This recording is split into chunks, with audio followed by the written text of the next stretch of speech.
If you'd like to earn CPE credit for listening to this episode, visit earmarkcpe.com. Download the app, take a short quiz, and get your CPE certificate. Continuing education has never been so easy. And now, on to the episode.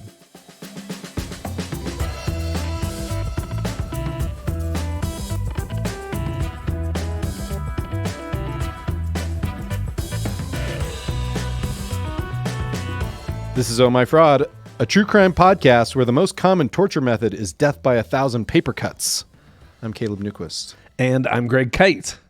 Greg, sometimes we talk about ethics around here, and we have also taught a lot of ethics courses together. I mean, mostly it's you are in the role of teacher, and I am in the role of curious, annoyingly enthusiastic student. Wouldn't you say? That is correct. And it's funny. I actually looked back through my my Google Drive, and I looked the very first time that I taught ethics for CPE was in October of 2013. So I've been teaching ethics for almost a decade now. Yeah.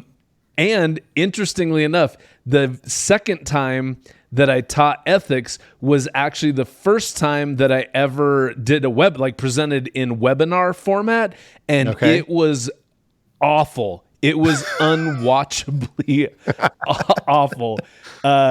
Because what I realized, and I realized immediately that it was awful. But what I eventually realized is that, and the reason it was awful is because if you're trying to be funny, that's the only like part of my resume that makes me interesting to anyone in our profession is that I do comedy. But imagine, but you're just telling a joke in a room all by yourself to a webcam with absolutely no feedback, and that murders the humor. When you're doing that, every joke you try to tell is immediately transformed into like the worst dad joke where it just looks like somebody desperately trying and failing at entertaining people. But what I found out eventually was the trick to that is having a co-presenter. Then all of a sudden I'm not just telling jokes to no one, I'm telling jokes to at least one other person, and hopefully that person is receptive to it. And sometimes you are, and I appreciate that. That's nice. But just to say, your role as the enthusiastically curious attendee is vital to the success of the webinar. Yeah, I mean, I don't know if I'm as attendee as I am kind of like your Andy Richter or something, like who just just chuckles along and sets you up at particular places. But I do try to bring the enthusiasm. I try to pepper you with questions. You absolutely do. And I like it because also I'm so familiar with the topics that sometimes I think that I like my brain isn't thinking about it from someone who's not as familiar with the topic as I am. And so It's nice to have fresh ears to kind of go, wait a second, explain what you just said. So that's also hugely valuable. Ethics, right? Wrong? What? Right? Yeah. We're supposed to be good? Wait, explain that. Lost me. I'm not buying that in this profession. Yeah. So, which is kind of exciting. I bring all this up, I guess is what I mean, because today we're talking to Michael Shaub.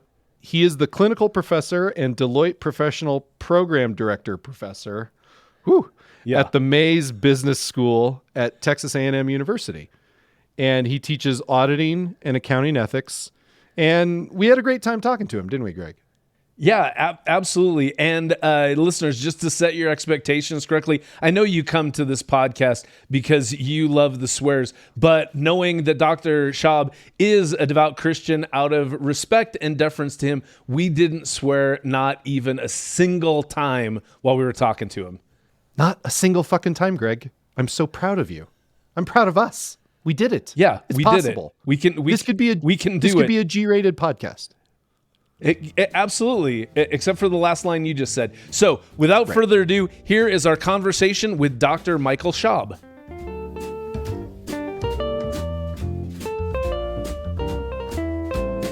Mike Shaub, so nice to meet you. Thank you so much for coming on the podcast.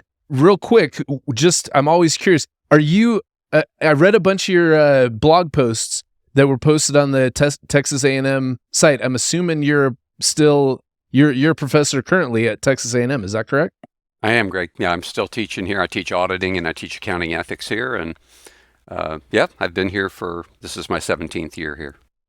Nice. Where were you before that, just out of curiosity? Well, I've taught 4 other places. I came here from St. Mary's University in San Antonio immediately before, but I've taught both in the big research university and the small liberal arts setting, and but have really enjoyed being here at A&M.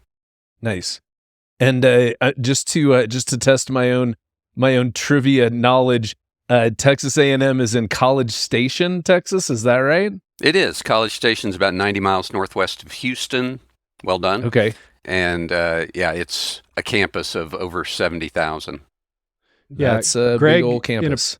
I just have to note that in a previous episode that was located, a case study that we did that was located in Texas, we demonstrated some horrific Texas geography.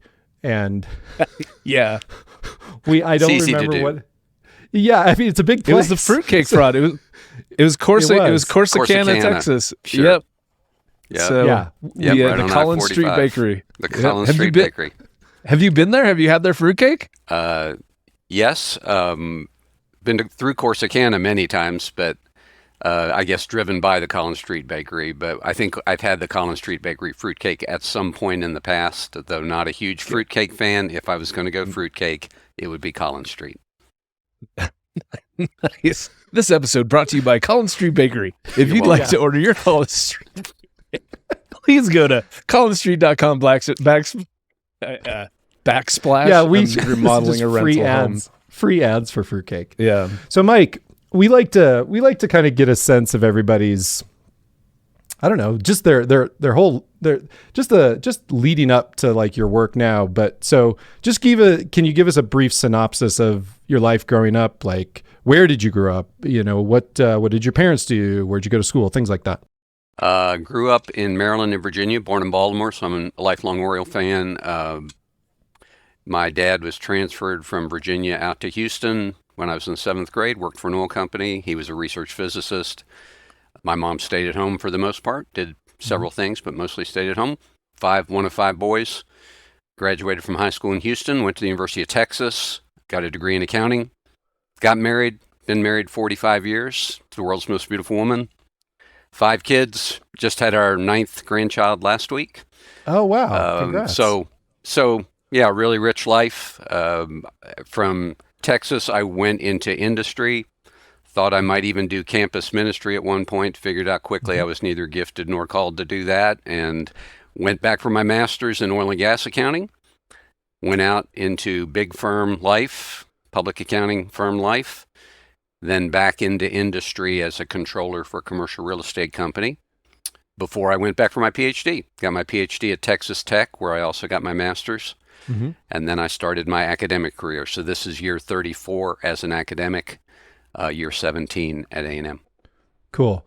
Now, just one silly question and one maybe they're both silly questions. But anyway, so born in Baltimore, but essentially the formative years in Texas. So you're a tried and true Texan. Do you think of yourself that way, or do you consider I'm a Texan. I'm one of those got here as soon as I could type of people, but my heart still, if I walk into Camden Yards or if I see orange and black or even the Orioles road uniform, that's really the song of my heart. So I'm an Orioles fan. Even when they're playing in Houston, I'm wearing the Birds cap. I'm wearing my jersey. I'm an Orioles fan for life. So I have these root ties and kind of family feel to Maryland. And I grew up in Richmond for a while too, and really enjoyed that part of my childhood, probably the happiest part of my childhood. So, but yeah, I'm a Texan. We came back to Texas in 2000 and have loved being here. Cool. So Mike, interesting parallels, not having known your story. So I currently am a controller in industry for commercial medical real estate. That's where I'm at right now. So I'm connecting with you on that. Also, I'm interested. What campus ministry were you thinking about going for? Because at one point in a former life, I almost went on staff with Campus Crusade for Christ. For me, it was a group called the Navigators. Okay. But yes, certainly have lots of friends in various of those ministries and still do. But yeah, I just wasn't designed for that as a vocation. I've really enjoyed investing. I still invest in lives. I enjoy investing in students. I have lifelong friends from my students. I've been privileged to have some of my former students go to significant roles out there, and it's just, I'm proud to call them friends. So doing this a long time, but yeah, that's what we do. Linda and I, we have, the best thing for us is to have 8 students around our Amish dinner table and just have a conversation. We really enjoy that a lot. That's awesome. So I'm curious, can you touched on it a little bit, but what was as a practitioner, what was your career like? What happened in those years that, looking back on them, were there significant points, or were there developments that happened during those years that are instrumental for you? I'm just curious about what your time was like as a practitioner. Well, I think I wanted to go out of my master's degree to go to work for an oil and gas company. That was my master's degree, was in oil and gas accounting, but the industry was really in a downturn. And in my program, they assigned you to an internship. And so they assigned me to what at the time was a Big 8 internship. And so I did that internship and was just captivated by it. It was awesome. I just loved what auditing felt like. And they threw me in. They let me do stuff, I discovered in, a revenue recognition issue with a Fortune 500 company. They took me into the controller's office for that. It turned out I thought they were just showing off to recruit me. Instead, they made me explain the whole thing. My sweat rings were down to my ribs, talking to this guy. And but it, just overwhelmed by how much I was learning, and I felt like I was swimming up really in terms of my learning experience. And so I didn't have any trouble saying yes to going out into public accounting when I went out. The thing was, Linda and I got married early, had children early. And so by that time, we already had 2 children. And I had my 3rd child while we were in public accounting. And, that experience kind of, it's hard to sit in those days in a hotel room getting a 20-minute call at night home with your children saying, "When are you coming home, Daddy?" That was probably the hardest thing on me. I loved the work. I loved being stretched. I was growing faster than I'd ever grown personally. But I wanted to keep my marriage, and I wanted to be a good daddy, and I wanted to do the things that I thought were important for a lifelong type of decision. So I decided, at that point, I went back into industry first, trying to get the work-life balance. But to be honest, after I had been in public accounting, even at a controller level, I struggled just to find it to be incredibly interesting for me, because I just wasn't getting the same level of push and challenge. But I really had been bitten by the bug when I had to teach to put bread on the table during the master's program. I'd been bitten by that teaching bug, and I thought maybe someday I'd like to be back in a classroom. So I just want to hear a little bit more about, you mentioned the feeling as a Big 8 auditor. What just talk a little bit more about that. Like, can you be more specific about like what those feelings were? Was it like the intellectual rigor, or just like the kind of the breadth of all the things that there were to learn? Just curious about what that was. Yeah, I think, when I teach my students about understanding the entity and its environment, just that whole progression of understanding, there's this industry and there's this company and where it fits in the industry. And then there's these particulars about way the systems work in this company that make them vulnerable to X, Y, and Z. And that, it just kept unraveling for me. It was constant, just unraveling that for me, it was like solving a puzzle, right? It was like, how do we do this? Okay, let's fix this. How are we going to make this work? How do I solve this? I can remember one time being out on a client. I had no idea how to solve this problem of measuring throughput in some kind of a gas system or whatever, how I was going to do that. And I was, back in those days, the firm I worked for was really one of those culturally figure it out firms, not fill in the forms firms. And for me, that was ideal. And I can remember just trying to figure out, how am I going to measure this to determine whether this is accurate throughput we're measuring here. And I can remember when I got taken out for my evaluation, I knew I had done well because they took me out to this really nice restaurant for lunch to do my evaluation on the client. And I thought, yeah, I can do this. I can figure this out. And solving that, I mean, Caleb, that's what when I say the feelings in me, the ability to do something that really added value, that provided protection for my firm, that I was getting it right. And then I also went through oh man, I'm completely overwhelmed. I can't do this feeling. That was harder to live with, but it also made me realize, wow, I'm doing something significant here. If I'm overwhelmed by this, I must be doing something really significant here. And what can I do to get ready so I can do this next time? I remember going in and having to do a 3-year retroactive restatement on an acquisition when I'd been at the firm like 2 years kind of thing, year and a half or 2 years, and thinking I'm supposed to run this job with people from 3 offices or whatever, and it's, how in the world do I do this? And that was the thing about public accounting. You don't work your way up like you do in some corporations where you've got a incremental every 2 or 3 years. They just throw you in the cold water. Yeah. So clearly, if they had taken you to lunch at Arby's, you would have known that you had done a horrible job. Because I find Arby's to be an indicator of poor performance. So, and really a punishment when you get down to it. This episode brought to you by Arby's. Arby's, go download the new Arby's app. We got the meats. They got the meats. We got Greg. The meats. That's Arby's.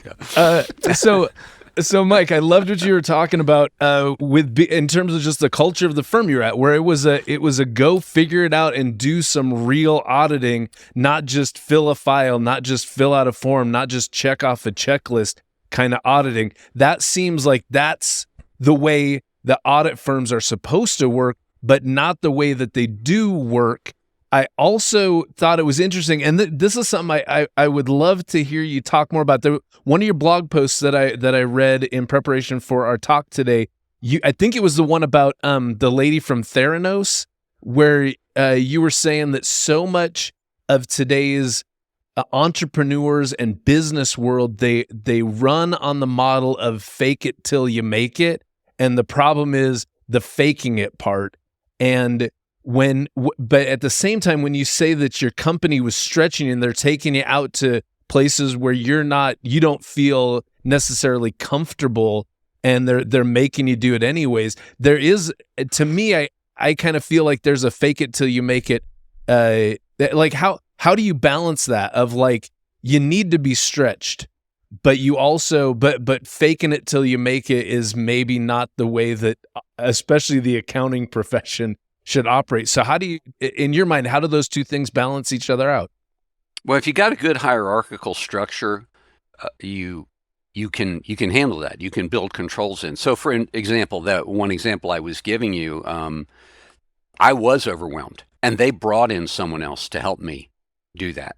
They responded. They were sensitive to that. I could speak to them honestly and say, man, I can do this, but I can't do this. How do I do this? They actually did bring someone else from another office to help me in that process. So if you're responsive in leadership, and if the firms are set up to, when we talk about, adequate planning and supervision for audits, that's what it's supposed to be. There actually is supposed to be supervision, not just, let the worker bees go and do whatever they come up with. You're supposed to have someone who's interacting with them. My firm did, and they had those things in place. It probably was one of the reasons they, at the time, dominated the Fortune 500 companies in terms of even though they weren't one of the largest of the big 8 firms, they were dominating in terms of the big companies. So that was my experience. I also got feedback immediately. If I struggled, if I didn't do well, they told me the truth, and they told me how to get better. And then they sent me off to the next adventure, right, with no pause. Right. So I had to learn to cope with that emotionally. But I want to commend them. I really appreciated them,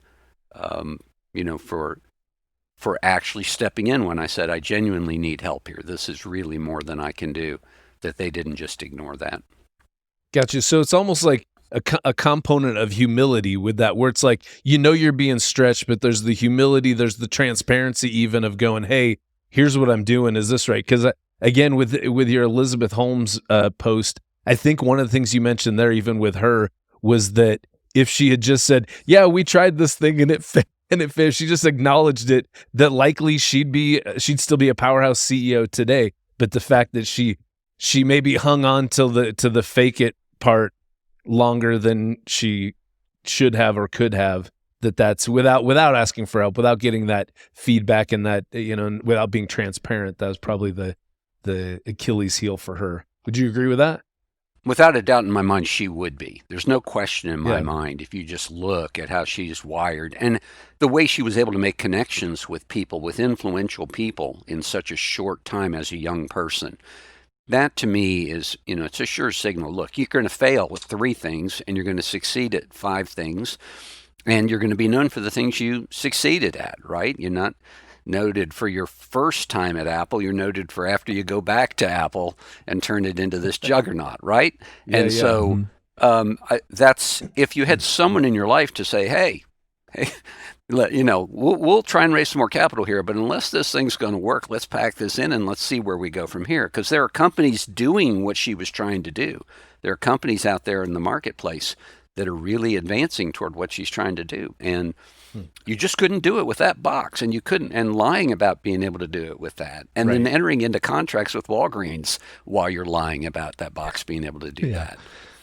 Becomes laughable at some point. It's really hard to backpedal from. Gotcha. I just want to take one step back. Your transition to teaching and going and moving into the academic world, you kind of touched on that. I think you were looking for more balance in your life, but then teaching, you said the teaching bug is what bit you, and you kind of went down that path. I'm curious about the ethics component. What's the story behind that? Like, is there something from your practitioner career, or was there something that you experienced in your master's program or your PhD program that said where you said, oh, that's it. That's the way I'm going to go. Just curious about the story behind that. Well, there's a couple of people involved there. First, I'd go back to my master's program. I had this professor who was an amazing mentor. His name is Ben Trotter. He came out of public accounting, had been the equivalent of a principal or managing director type of person with one of the big 8, and went back to a PhD program. And he was my auditing professor for graduate school at Texas Tech. And Ben is still a dear friend, still lives out in Lubbock. But he was kind of my siren for the profession, for what a profession really ought to be. He was that guy. He really believed in the profession and believed in doing it right, and believed we provided a public service, that we were certified public accountants, not certified profitable accountants. And so he infused that in me. And so we read back, we were back in Mounts and Sheriff, the philosophy of auditing. Why is this that we're doing what we're doing? So I had those kind of roots in that. We even took an accounting history class as part of our master's program with another great professor, Herschel Mann. Those guys gave me a sense that the profession was worth preserving and worth saving.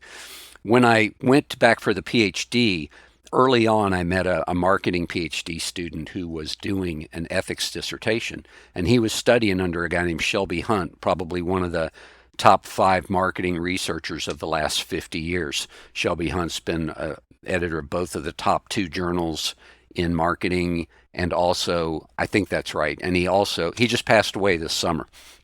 But Shelby was working with this PhD student, and I loved what he was thinking about. He was studying cognitive moral development and marketing, the impact of cognitive moral development in the Kohlberg and Rest kind of stream on marketing decision making. And at that same time, Shelby Hunt was working on a general theory of marketing ethics with a guy named Scott Vettel, who became a professor at Mississippi. And so I decided to do a paper on a similar vein in accounting. I thought I'd certainly encountered moral decision making in accounting, particularly in auditing.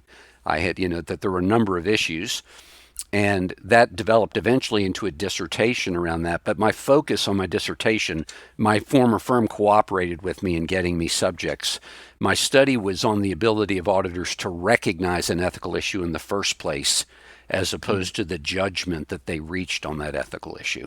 Because if you don't recognize it, there's no reason you would reach a moral judgment on something you think is just, a routine technical issue that you're dealing with, right? If you think of materiality, for example, as just, hey, this is just you select A or B, material or immaterial, as opposed to a moral judgment, you're going to treat it differently. So I studied ethical sensitivity. And the reason I eventually decided this is what I'm going to do my dissertation on is I tried to look at the types of topics that I would still be interested 25 years later in doing, because I was in my early 30s and I hope to do this for a long time, to do research for a long time. Yeah. And it was the thing that really captivated me, Caleb, was the idea of how do people make these judgments? Because I saw them making these judgments all over the place. How do they do that? And I thought this gave me a framework for trying to understand it.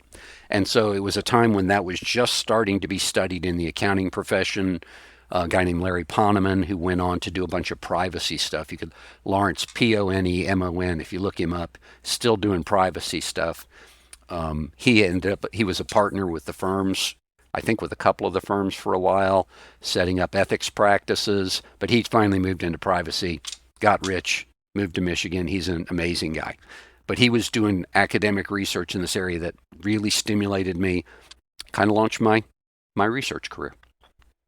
It's interesting that you were kind of your journey into accounting ethics was part of the origin story involved marketing ethics, which I believe technically that's an oxymoron. Oxymoron, I understand. I think that's still interesting. It seems like when you look at like the threats to, because you said part of what you want to do is help preserve the accounting profession. And you see, and I guess this isn't startling, but you see the main threat to the accounting profession being ethics, that if there's something that's going to bring down the profession or destroy the brand or destroy the profession, it's going to be the problems that we have, the ethical situations that we have in the accounting profession. Is that correct observation? It seems likely. That seems to have been true in a number of other business types of settings, right? That what crashes and burns them is those moral choices that they make when they're technically incredibly proficient. And I think accountants and auditors now are technically more proficient than they've ever been. And they have the tools at hand to do things at a better level, at a higher level, at a lower cost, if they're willing to do it. Yes, the world's more complex, but the tools are way ahead of what the actual businesses have evolved into. So if we wanted to do it well, we could do it well. We really are capable of that. But it's hard not to kiss up to clients. It's hard not to just say, I don't really want to bother them because I need to keep the revenue stream flowing here, so I don't want to ask that hard question. And so my ethics class is done in a mini-mester where our students are in the class for basically 6 weeks, 4 days a week. And it's intensive. And they have to decide, they have to come up with 10 or fewer principles to guide their professional life. They get to choose their outside reading, but they are talking to people from different viewpoints. But what they are doing is figuring out, who am I? And I want them to preserve that for a lifetime. Whoever they are, I don't want them to lose that because of the profession. So yes, I think the profession is vulnerable because of the tendency to consider money more important than actually preserving the profession. And that's why I find the marketing ethics stuff really healthy and helpful to me. I teach it in my ethics class. Basically, the Hunt and Vattel model says, look, you're balancing two things in making an ethical decision: your duties in the situation and the consequences that are going to come out of the situation. That's really what you're doing. Now, that's determined in part by your virtue, your character, your faith, the things that exist, your culture in your firm, the culture, the business culture, all those things influence it. But when it comes down to it, you're considering, do I have a duty here? Do I need to step in here? Do I need to say something? Am I responsible for something? And then what's the outcomes if I do that or don't do that? I just find in the profession, overwhelmingly, people are consequentialists. They just calculate they try and calculate some kind of greatest good, and usually it's for them. Occasionally it's the greatest good for the greatest number, but usually it's just ethical egoism. What's it going to cost me? Okay. What happens if I do this? And there's a bunch of individuals doing that. Whereas the idea with the profession is we exchange. You know, when I look at the classical definition of a profession, it's not just you're really good at something. I mean, professional wrestlers are really good at something. That's one definition of a profession, that you're really good at something. Another is that you have this common code of conduct that you apply, that you abide by. And you could almost argue that wrestlers do that too. But really it means a different level in terms of code of conduct. But the third thing that really doesn't apply to any but a narrow group of professions is that you accept the responsibility or the duty to put the public interest or others' interests ahead of your own. That's what law is supposed to do. That's what medicine is supposed to do. You heal people rather than just get rich. And that's what we're supposed to do in the accounting profession. In exchange for the monopoly of the audit, we promise to protect the public from those who would cause harm to them. And that's our job. Our job is to play defense. It's to minimize harm, not to maximize good. And I'm just saying, we're way more skilled at trying to maximize good, particularly for ourselves, and particularly maximize wealth for ourselves, than we are at trying to minimize harm. And minimizing harm is from accepting a duty. And I just say to my students, you have a duty. And if you want to be a consultant, just be a consultant. But if you want to be an auditor, you accept a duty to protect the public from the harm that takes place through things like Theranos, through things like FTX, through things that really harm people broadly. Yep. So I want to ask you about two big ethical lapses that you've written about, the KPMG steal the exam scandal, and then the EY ethics exam cheating scandal, which Greg and we just recorded an episode for. It's not out yet, but it'll probably come out before this conversation. But I just want to hear your thoughts on those two things, because in your writing, you seem especially troubled about these two instances, and maybe it's just the recency of them, but just curious about why you think those are so indicative of a bigger problem. Again, humility is an important word. We could all do this. We could all do this. I could do this. And I love those firms. And so many of my friends are in those firms, not just people who recruit here that I value, but my former students populate those firms. Both of those events are abominations, as far as I'm concerned. Both of those events show how far we're willing to go for how little.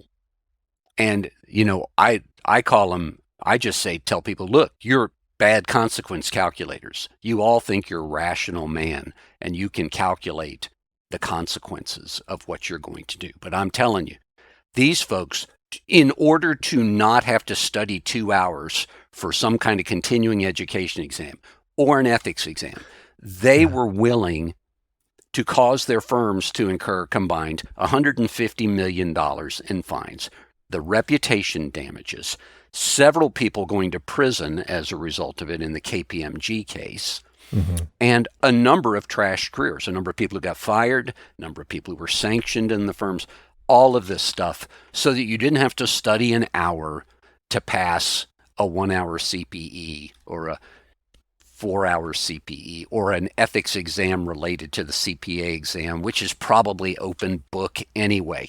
Yeah. And that you were willing to go to the trouble to design systems and to write code that would enable you to pass with a grade of 25%. These types of things, obviously, I've been a professor a long time. I will say I've seen things. People are very creative when it comes to finding ways around just complying and just following the rules.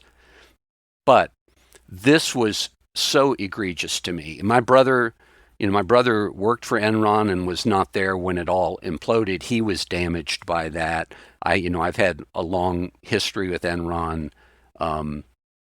Those two events to me were as egregious as anything that's happened in the profession in my lifetime. And they just showed, what I talked about with my Big 8 firm that had this hierarchical structure that would not tolerate that would come in and help you get better, but was not going to enable you to do wrong. I'm not saying that's gone, but I'm saying these are egregious examples of where it's been voided or the legs have been cut out from under it. What happened to KPMG at the top is scary, that it was the very top of the firm that was allowing this. And shout out to the Chicago partner, the woman who said, hey, wait, no, we can't do this. I can't use this information. Who knows how long that would have gone on if she had not stepped up and shown moral courage in that situation. And she's still prospering, by the way. She's still in Chicago office. She's running a practice for them. But kudos to her for doing it. So does that answer your question, Caleb? It does, I got really mad. I will say when KPMG happened, I got really mad. Well, and I was deeply angry. One thing I'll just mention, and then I think Greg has a question, but Mike, you're a very good writer. As someone who writes a lot, I recognize good writing, and I think what comes through in your writing, and we're sharing a lot of your writing in the show notes for this episode, but what comes through in your writing is you are very vulnerable in your writing. You aren't afraid to be angry. You aren't afraid to express things, whether it's things about your faith or things about death of friends. You've written about the deaths of some of your friends. Like, that kind of writing really comes through, and that's what makes it so powerful. So, like, yes, be angry. Definitely, that is what I think. That's how we learn, and I think that it just underscores your principles, and that comes through in your writing, and it's certainly going to come through in your teaching. So I just want to commend you for that. But Greg, if I am angry, and angry is a normal emotion, perfectly normal. I want to be angry and not sin about it. I want to help. I want to be angry in a way that when I speak, that it helps. So that would cause a firm to reconsider how you might do this, or that would cause my students to choose to do otherwise. Because we graduate a lot of students here out of our 5-year program. We're going to graduate 200 to 250 into the profession a year. So, in a decade, you're putting out, say, 2,500 people into the profession. You can have an influence. You can change, you could change a firm. We're certainly going to have a presence in certain practices in certain firms, right? And you could make a difference. You could be that person who stood up like that Chicago partner. And that's what I want to give my students the courage to do. I mean, encourage literally means to give courage. That's what I want to do for my students, is encourage them to be willing to step in and take a risk. Because I said, there are jobs worth losing. You should always be willing to lose a job if that's what's necessary to maintain who you are. Greg and I have talked about that. Absolutely. Yeah. And that's a couple of things I want to get to. But I do like what you're saying, that when you get angry, you're hoping that that's anger that gives energy, that like puts energy into creating positive change. And I think that's important, because when Caleb and I get angry about stuff, it's usually just to fuel nihilistic cynicism. So I think your approach is probably a more noble, slightly more productive. Slightly more productive. Can I say something, Greg? I follow you guys. Okay, I follow you guys. So you guys make me laugh. All right, you guys make me laugh, and it is another way. Humor is another way for you to bring about change, and has always been a way to bring about change. And there are times that I'll introduce humor as well. But I get this window when my students are trying to figure out and make kind of long-term moral decisions and figure out who they are, and so I have this different opportunity than you do around the souls of people to actually make them ask hard questions. So I'm probably more serious than I would be if we were, just sitting together having a conversation. Mm-hmm, sure. I appreciate that you make me laugh. And Going Concern, I got to admit, I've been following Going Concern for a long time. And some stuff, I think you should not be laughing at that. Stop laughing. But the stuff is creative. It's really creative, Caleb, and you and those who've collaborated with you, Adriana, or, different folks have been really, brought out you strip away the varnish off these things and you make people actually encounter what's really going on. And I appreciate that. That's not really my role, and that's kind of not what I feel like God's called me to do. This, my role is I have this opportunity because I also do research in the area and I also write in the area. And you're right, Bottom Line Ethics, which is my ethics blog on the Mays Business School website, they've allowed me to write since 2010, and they've really, I'm writing about some stuff that's touchy, and I'm writing about people that are recruiting, and they could have said, hey, that's it, no more blogs. But I appreciate the fact that they allow me to write to these issues and be who I am. Okay, so in that vein, to take off the varnish of some very prevalent, not just prevalent, central ideas to the accounting profession, going back to something that you mentioned earlier, where you said it's really difficult for auditors to try to not just make their clients happy so that they don't interrupt their revenue stream. I've contended for a while, and I think I picked this up from Ron Baker, that independence, like the whole concept of independence, is just an illusion, because we are being paid by, you can't be independent from the person who's putting food in your kid's mouth. And everything that we do, even the whole idea, Sarbanes-Oxley having an independent, audit board in your board of directors that chooses your auditor, things like that, I think it's all just pretense. Do you agree? Do you disagree that being truly independent is not? It's not even aspirational. It's unattainable. We're just trying to create an illusion of independence as a profession. Well, I'm teaching independence tomorrow in auditing class, so it looked like no. Just for the listeners, you just grabbed your headphones and it almost looked like you were just going to take them off and leave the interview. So, end of interview. So I'm reading Max Bazerman's book Complicit right now, which I recommend as a read. But my ethics students all have to read his article from late 90s with a couple of co-authors called The Impossibility of Auditor Independence. And, he still holds to that view, and understandably. So the idea of being independent in fact, I think, is structurally virtually impossible in the American culture, virtually impossible. But I still think I want my students to aspire to it. And you can be more independent rather than less independent. And, I want my students, what I also want to do is seed industry with a bunch of objective people. Even when you can't be independent, you can still be objective and say, hey, that's not GAAP. And if the profession was doing, and by profession I mean broadly, all of us in the accounting profession, so Greg, in your role and the people who work for you and whatever, if you were actually doing the things the standards call for you to do, like being transparent with the auditor, that you're supposed to be not, I'll only answer that question if he or she asks, or I'm never answering that question. If we were doing as a profession the things we needed to do, then we would supplement things in a way that effectively brought about something that aspired to independence.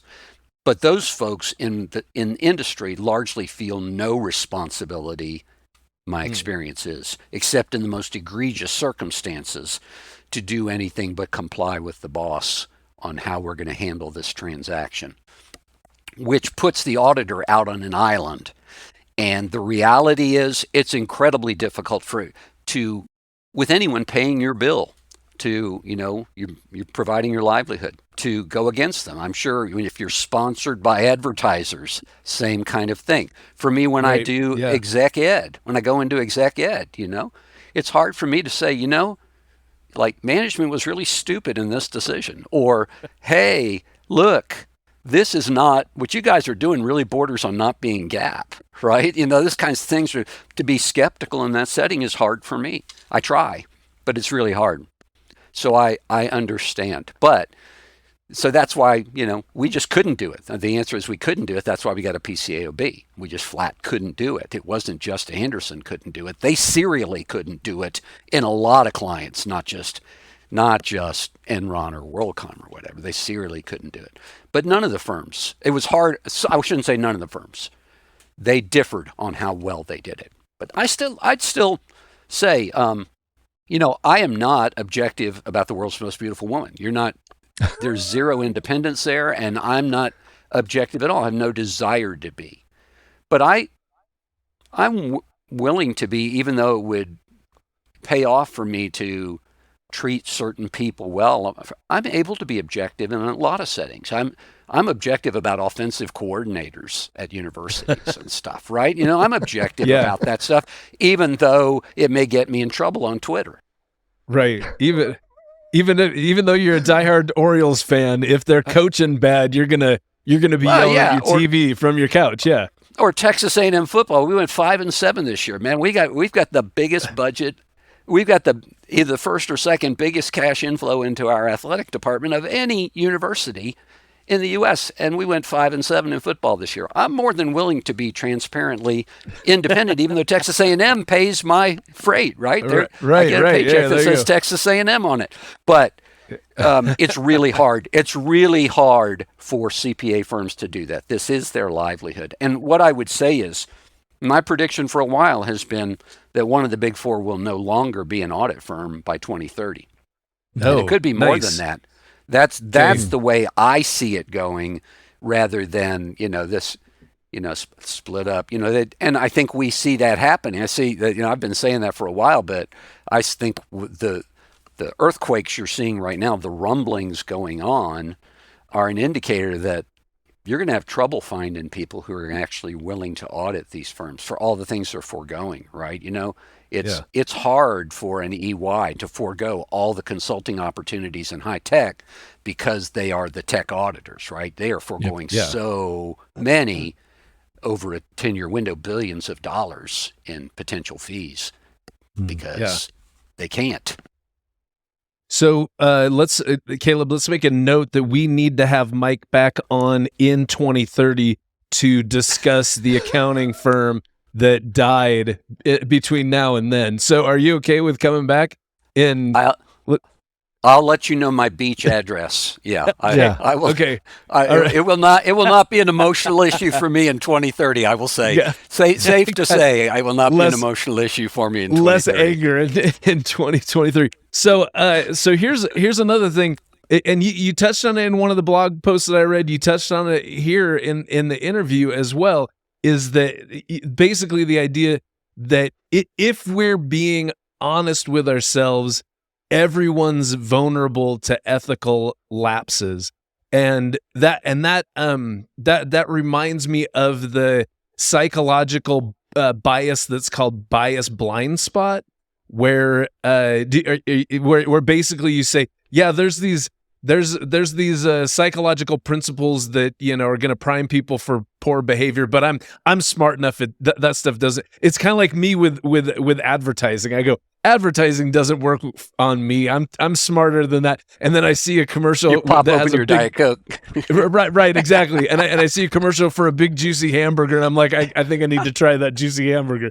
So with that, what do you think is the best way, as an ethics researcher, as an ethics professor, what do you think is the best things that we can do to protect ourselves from the vulnerability that we all have towards ethical lapses? And I think that even stretches beyond accounting, but obviously specifically since we're talking about accounting, what do you think are the best things? Are there some silver bullets out there?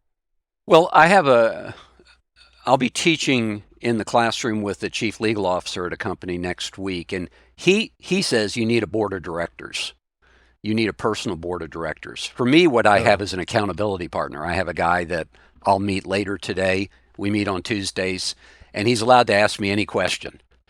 So you need people that you are transparently honest with. And I say to people, to my students, you need a resource within the firm if possible, and you need one outside the firm that you can speak truth with about what's really going on.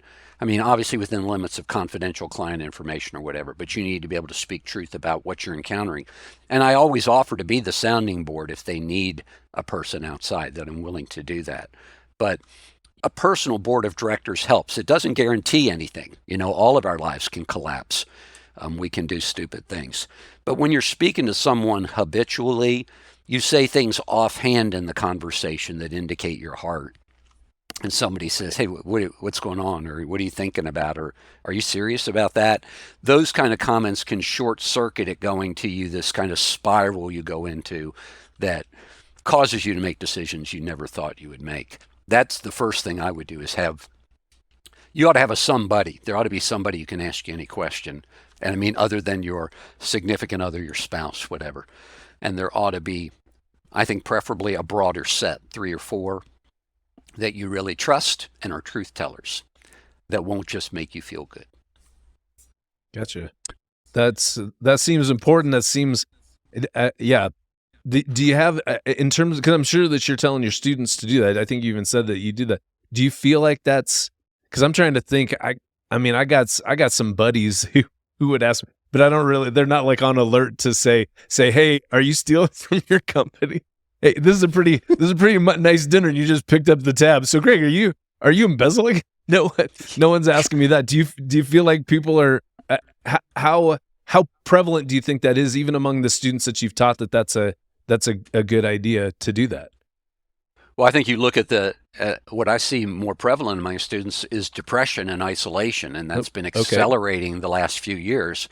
But I think that's because we have these standalone, demonstrate how wonderful I am lives, that are just they undermine culture broadly. You shouldn't be surprised that our culture seems at war with each other because we live these standalone lives that we want you to celebrate me. You celebrate me and my individuality, and you show this perfect life. I mean, I got 5 kids, and I just think the pressure they live under trying to raise their kids to not be driven by what some other 12 or 13-year-old or some other 16-year-old or even some other 8 or 10-year-old thinks about them. And so there's not many. Yeah, I find relatively few. Probably more in my setting here at Texas A&M. I find a lot of grounded kids here. It's been pretty fun to teach here. One of the reasons I've stayed here so long is that I really find a set of kids who are grounded in who they are and really don't want to lose that during the college years. But there are more and more who are struggling with that isolation. And so it's not natural. And so that's why I tell them, you need to do this. And I also, in the ethics class, I put them in accountability groups. So I assign them randomly into groups of 4 or 5. And during the entire course, they read each other's reading summaries each week because they have to do 300 words or so as a reading summary of what they read and what they took from that week's reading in their outside reading. They read each other's and annotate that and comment on that. And I don't grade it until I get the annotated version of that writing. So that makes them, they're talking to people who are strangers for the most part because they're not self-selecting into those groups.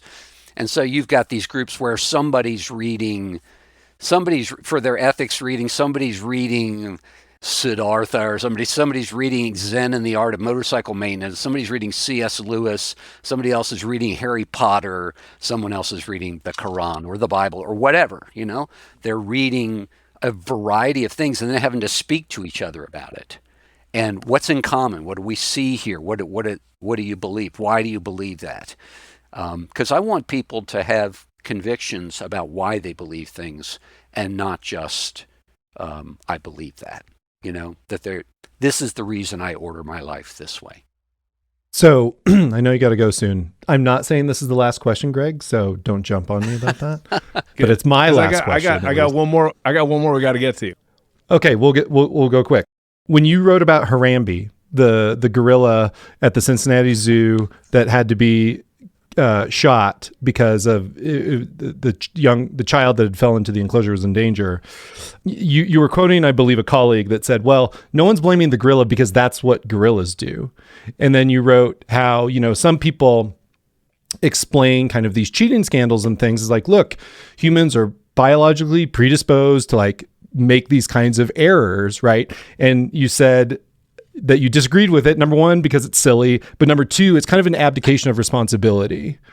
And so I guess what I'm saying, I guess my question is, or what I want to hear you talk about is, why is telling people, and I'm kind of being glib or oversimplifying it a little bit, but like why does telling people not to cheat over and over and over again, why is that worthwhile? And why are you optimistic in terms of like, if you are optimistic about the future, how does that move forward, I guess?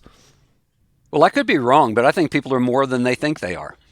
I don't think they are just their biological predispositions. Yeah. And I don't think we'd have the level of ordered society that we have or have maintained for centuries if people hadn't concluded they're more than purely their biological predispositions. Now, I'd rather know more than less about my biological predispositions or how that changes over time, or how, I'm not against the scientific discoveries that lead to the conclusions that some reached that you can't make yourself do this. I think that's different from like this impossibility of auditor independence. You can devolve into, you can't control your behavior at all. You can't change what you do. I just have to do this. That's my argument is no, you don't have to. You still have choice, because what the predisposition gives you is a world of no choice. Who on earth wants that? Wants a life where you have no choice, where all you can do is devolve into what you are destined to become because of your biological predispositions? Without denying science, I would say I think there's ample proof, and I've known lots of these people, that you can be somebody fundamentally different than your biological predispositions, and that you can withhold yourself from just calculating what's the greatest good for me. Because that's essentially what that kind of argument, the biological argument, makes, is it just justifies ethical egoism. In fact, it goes to psychological egoism. You ought only to consider what is good for you, because it's impossible for you to know what would be good for someone else, and you have no role in judging that. Though you look at any news story between 5 and 6 p.m. and you see people on the streets, and you see people in subways and people shooting up, and you see tents, and you see sex trafficking, and you see all kinds of things. You say, yeah, I'm pretty sure that's not what people prefer. I probably do have some idea that people would prefer something different. And so I think it's just a case of recognizing who you are. Now, I happen to believe in a God that designed that stuff into you. And you know what? Let's be humble. I could be wrong. I could be dead wrong on everything. But as I would tell a student, all my chips are on red on that one, that I think there's evidence for design. I think there's significant evidence for design. It's not just purely I'm taking a leap here. I think there's significant evidence for design as opposed to purely this being a random set of effects. And so based on that, if that's true, and people live as if it's true, they never live their whole life as if it's just biological effects, because when they walk into Arby's, they expect to be served, then I'm going to call boo on you if you say it's just a biological predisposition, because you don't live one day like that. And no one I know, including my students, lives one day like that. So that's, for me, I don't think it's irrational. I think it's perfectly rational to live as though we were designed to make a difference and to live differently and to choose if we wanted to do that. And I'm saying if you want to be in the accounting profession as a CPA, you have a duty that you have accepted to choose to protect the public. Right on. So you have to go, but before you do, just really quick, you mentioned virtue before, and I know you're a professor of ethics, and I know you're familiar with Aristotle's Nicomachean ethics. So I thought real quick, you and I could play a little game, just a quote off. Well, we'll go back and forth just with quotes that we've memorized from Nicomachean ethics. I'll go first. Freedom is obedience to self-formulated rules. Okay, you go. I'm not going to go. I'm not going to go. Sorry. You got me. Okay. I'm not going to go. But I should be able to. I should be able to play that game with you for about 30 minutes for sure. Yeah. Well, We were going through some of the cardinal virtues in class yesterday, but thanks for making it fun. Yeah, I know you think that would be really fun for me, and I appreciate that. But I will say this: I think appealing to virtue, I think appealing to the kind of person they want to be is important. And I think there are ways to inform them in virtue ethics. For example, in the median, when I say you want to be, let's say with courage as a median between foolhardiness and cowardice, right? I'm teaching students moral courage in the setting, which doesn't mean burn the whole thing down. That would be a going concern approach, right, Caleb? Burn the whole thing down. I'm just kidding, Caleb. Just kidding. Burn the whole thing down, right? And I'm not saying shut up and just do your job, put your head down, go hide. I'm saying there's something here, and let's model it for you. And so this semester I'll get Tyler Schultz in there to model moral courage. I think he's spoken the last 2 springs to my students, and I think he will again from Theranos as one of the 2 whistleblowers at Theranos, whose grandfather is George Schultz, the former Secretary of State. Sharon Watkins has agreed to come in, the Enron whistleblower. I've never had her in the classroom. She's agreed to speak in my class. Cynthia Cooper and Glenn Smith from WorldCom are planning to be in my class this semester. I want them to see what it looks like. What's Aristotle talking about when he talks about courage? It looks like this. It looks like an ordinary human being who lost their job or could have lost their job or was threatened or whatever and did it anyway because they felt they had a duty to do it. That's what it would look like, right? And so maybe on the next time we talk, we can go back and forth. Cool. And how about I'll do C.S. Lewis quotes with you, and you do you do Aristotle with me or whatever. That works. But, I'd love to do it again. I think this is really stimulating to me and really helpful for me to think out loud about why it is I do what I do, because I've been doing it a long time. And there are days I feel like maybe have I worn out my welcome on this? But I love what I do, and I love investing my life in my students. And I'm grateful to have the chance I live in an environment where there are things like this podcast, or there's Twitter or whatever. I can have a blog. I can speak into these issues instead of just being a voice in the classroom. So I'm grateful. And I'm grateful for your time. Thanks a lot for having me on. Yeah, of course. Thanks, Mike.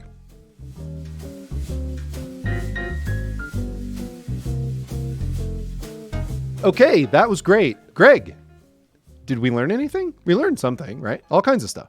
We absolutely learned some things, Caleb. I learned that contrary to popular belief, professional wrestling is not actually a profession, which is bullshit, Dr. Shaub. That's right, Dr. Shaub. Sunday night, you and me at the Tacoma Dome, we'll see who's in a profession and who's in a hospital bed. It's going to be the rumble and the revenue recognition, the fight for the credits on the right. You be there or you don't be there without ethics.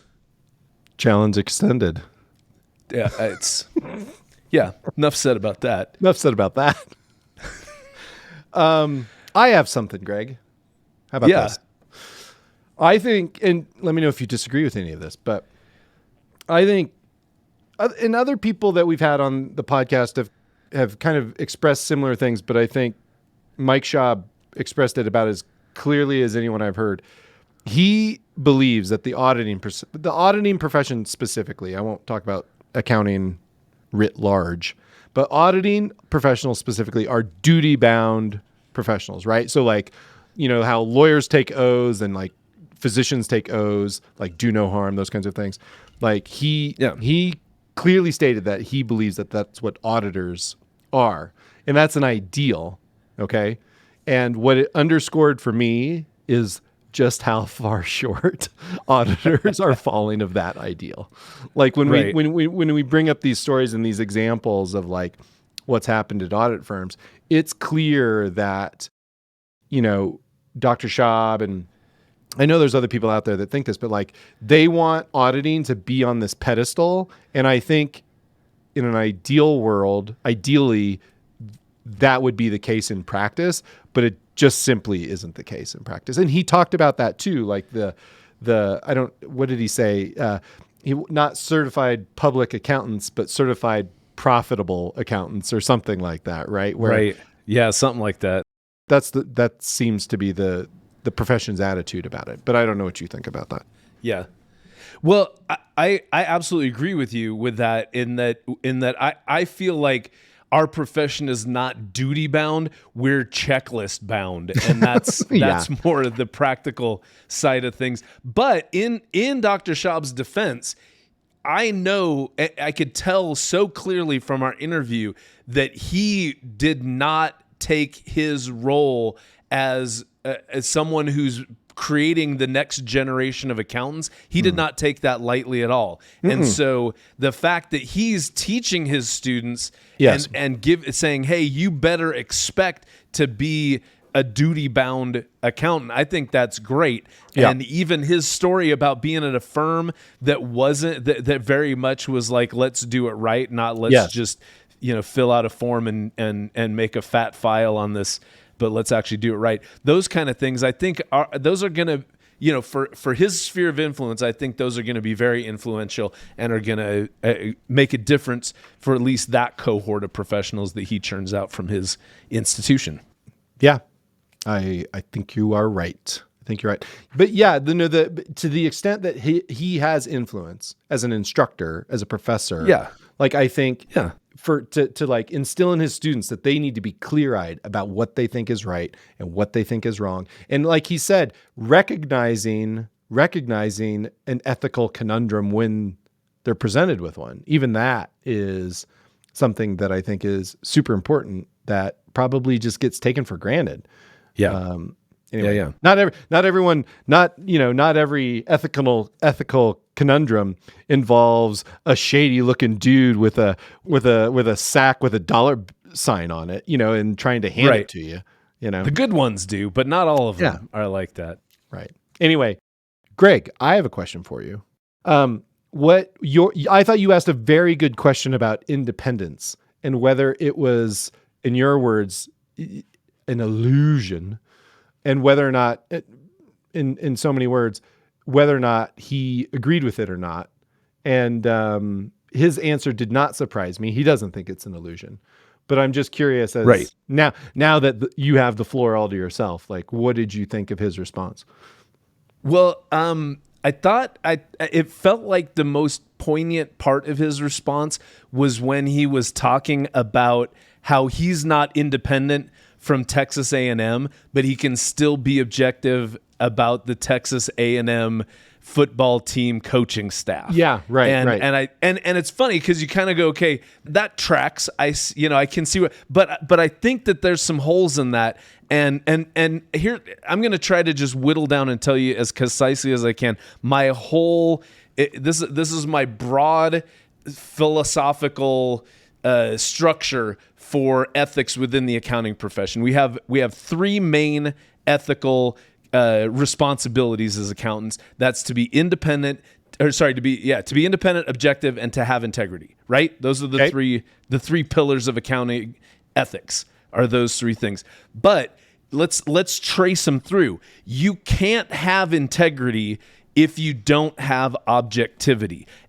Which I think Dr. Shaub would say that's not correct. I can have integrity without objectivity. But what I would say is that's possible theoretically, but nobody's going to trust your integrity if you don't have objectivity. Do you see what I'm saying there? Yep. And then take that one step. Then you can do that with the next layer, and you can say, well, you have to be independent, but you can't be independent unless you're objective. And that's exactly what Dr. Shaub said. Is he said, oh no, I can be objective even though I'm not independent. And I would say this, but no one is going to trust your objectivity if you're not independent. So it's not so much, can you be these things in reality?